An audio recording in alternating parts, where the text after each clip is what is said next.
श्री हरिवंश नाम जपो या राधा राधा नाम जप करो। हरिवंश महाप्रभु स्वयं कहते हैं राधा नाम कार्य भिन्न मिलितम साधना की इस कोटि। राधा नाम यदि जपने को मिल जाए तो करोड़ों साधनाओं का फल त्याज्य हो जाए, ऐसा फल प्रकट हो। और सेवक जी महाराज कहते हैं हरिवंश नाम बिसरे न छिन, श्री हरिवंश सहाय बल।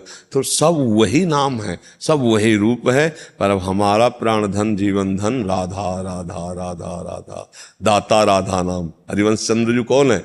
दाता राधा नाम, उन्होंने राधा नाम का। तो हमारे हृदय में राधा नाम की महिमा उन्हीं के चरणों से प्रकाशित हो रही।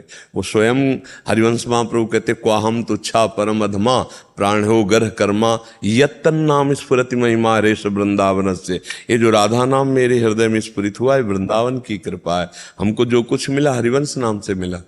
हरिवंश नाम प्रथम जो है हरिवंश नाम ही रटन हुआ, उन्हीं की कृपा हुई, तब शरणागति मिली, तब निज मंत्र मिला, तब ये सब वैभव से फिर राधा नाम सबका सार राधा नाम निकला। अब राधा नाम जीवन हमारा, राधा नाम प्राणाधार है, हमारा सर्वस्व राधा नाम है, जो हरिवंश नाम का फल मिला, जो हरिवंश नाम की कृपा से हमें मिला। ये हमारी अनुभूति है ना, अलग अलग अनुभूति होती है ना, तो हमें सब कुछ इसी नाम से प्राप्त हुआ। हरिवंश नाम से ही ये राधा नाम हमें प्राप्त हुआ है। हम राधा नाम का परिचय क्या जाने? हरिवंश महाप्रभु ये तो उपदेश कर रहे हैं, दाता राधा नाम, वही तो दान करने वाले हैं राधा नाम का।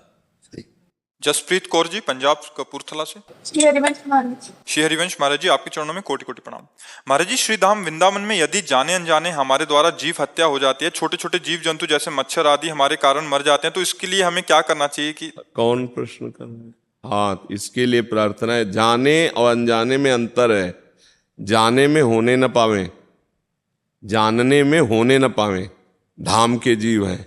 अनजाने में जब हो जाए तो हमने सत्संग में उपाय बताया है कि वृंदावन के बाहर अगर गाड़ी से भी आए जाए हो तो वृंदावन के बाहर जाकर गाड़ी खड़ी करो और लौटकर वृंदावन की तरफ प्रणाम करो, पंचांग प्रणाम करो माथा रख के, और कहो हे वृंदावन धाम, हमसे जो शारीरिक मानसिक वाचिक अपराध बन गए हो वो क्षमा करो और कृपा करो कि अगर आगे से हमसे अपराध न बने। जानने के अपराधों को रोको। जैसे हम कह देते जाने अनजाने में, तो जाने में जीव हमसे न मरने पावे, अनजाने में अगर चूक हो रही कि जैसे हम चल रहे हैं वो पधार गया कोई, वो बात अलग है। जानने में कि अगर ये है तो हमको ऐसे, हम जब देख रहे हैं कि ये चींटियां टहल नहीं तो हम पोछा नहीं लगाएंगे, पहले फूल झाड़ू के द्वारा उनको हटाएंगे, प्रयास करेंगे।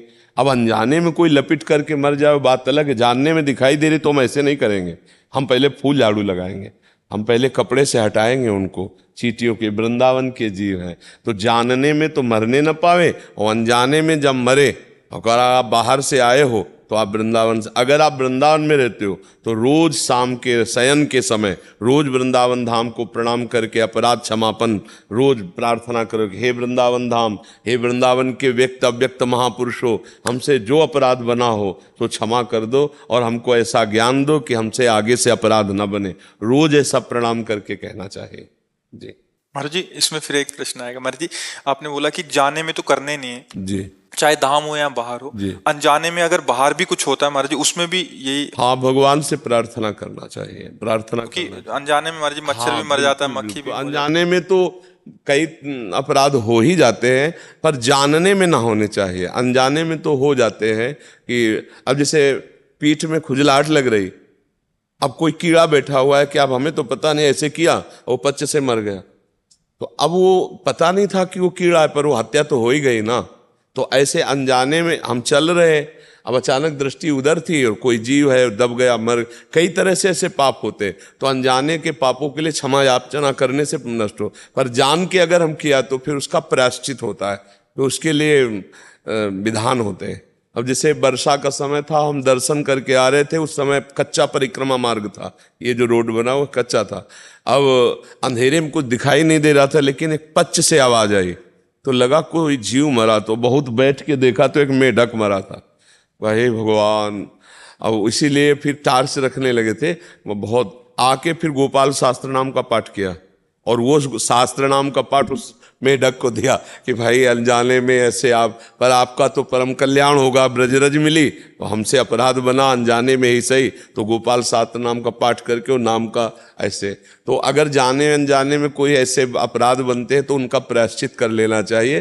प्रार्थना से अनजाने वालों का प्रायश्चित हो जाता है और जानने में आने वालों का भी प्रायश्चित पाठ है, कुछ ऐसे अनुष्ठान है करके फिर उस जीवात्मा के लिए जिससे हमारा अपराध बना है उसे क्षमा याचना करते हैं। तो निष्पाप हृदय में भगवत भक्ति उदय होती है, निष्पाप हृदय में प्रेम उदय होता है। ये सब गलतियां होने के कारण इसीलिए न प्रेम उदय हो रहा है ना आनंद का अनुभव हो रहा है, क्योंकि कई तरह के जान करके अपराध हो रहे हैं, अनजाने में अपराध हो रहे हैं। हाँ, बहुत सारे महाराज जी ऐसे प्रश्न आते हैं कि आ रहे थे गाड़ी से, कुत्ता आ गया, हाँ, एकदम कोई हाँ, उसकी वो हो गई, तो उसके लिए हम गोपाल सहस्त्र नाम या नाम जप या कुछ दे नाम सकते के हैं? 1 घंटा नाम कीर्तन बैठा ले, और कोई न हो तो 2-4 लोग बैठकर ही नाम कीर्तन करें, वो नाम कीर्तन उस जीवात्मा को दे दें, उसका भी मंगल हो जाएगा, आपका प्रायश्चित हो जाएगा, और आपकी जबान से नाम निकला तो आप भी पावन हो जाएगा। देने का तरीका मर्जी की हम हाँ, सभी- सब जैसे कीर्तन किया फिर इसके बाद जयकारा लगाया और हाथ जोड़कर अंदर से कि हे भगवान, वो जो जीवात्मा कुत्ता रूप में या अमुक पशु रूप में ऐसी लीला हुई उसको ये नाम कीर्तन का फल प्राप्त हो,